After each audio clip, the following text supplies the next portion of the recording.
Hi there, Marty Senneker from Alberta. I am going to talk about crimping S-Hook breakaway devices on our snares the proper way, what I consider proper. Definitely the proper way to use a Senneker S-Hook breakaway device. In turn, I feel all breakaways should be crimped in such a fashion, S-Hook breakaways.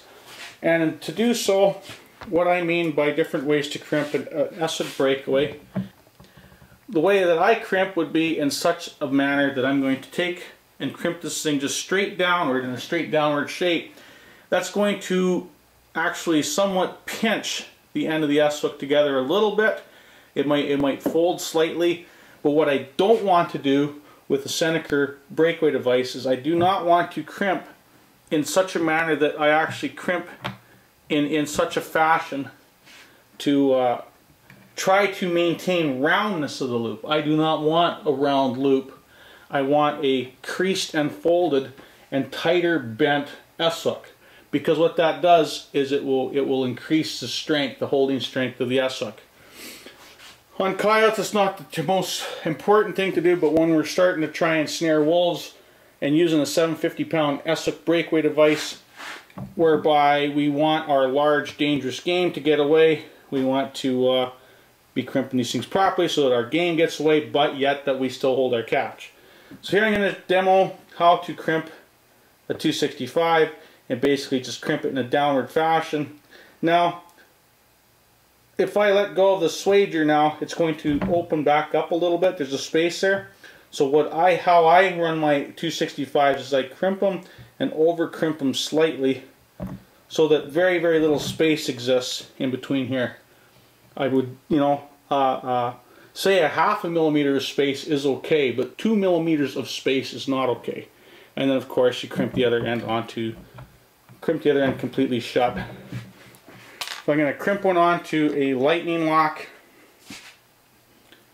Always put the large end of the S-hook through your lock and crimp this thing down. Oops.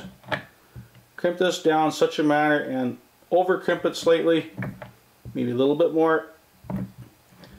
And now no space exists. That's going to hold virtually all of my Western Coyotes. Okay, I'm going to demo with a medium-sized cam lock with some teeth filed in there and a 750-pound S-hook. Again, the large end always goes to the lock.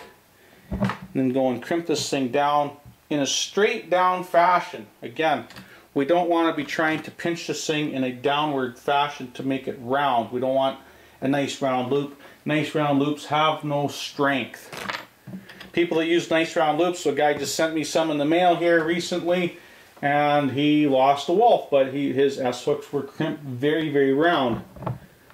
Short angle bends are proven by, to be structurally stronger than a round graduated bend. So then I would go and over crimp this thing a little bit. And I mean, the more you crimp the thing, the stronger it will be, to a point. If you overdo it, the material can also heat stress and become a little weaker. So you don't want to get too crazy with these things. And then, of course, the other end. So what I don't want to see people do, so when all said and done here, let's zoom in on that S-hook for a moment, nice and close. When all said and done, there is basically no space in between the large end loop and the shank of the S-hook.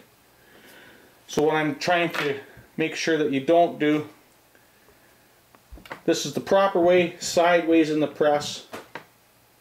The improper manner of compressing an S-hook would be to start folding it on an angle to try and make this thing nice and round and keep it nice and round, and even changing your position to make it nice and round. And to me, in my mind, this does not have as much strength as just simply bending it down and folding it properly. So a customer from down in Idaho sent me a couple of these S-hooks that he was crimping, and basically crimping it in the same fashion as what I just showed you not to do. His S-hook turned out round, just as what I did, and then he started losing stuff. He lost a an average size mountain lion, probably 120 pound mountain lion. And he also lost the wolf. Well, the rounded bend does not have any strength to it. So make sure you crimp those S-hooks properly so we don't lose the game that we want.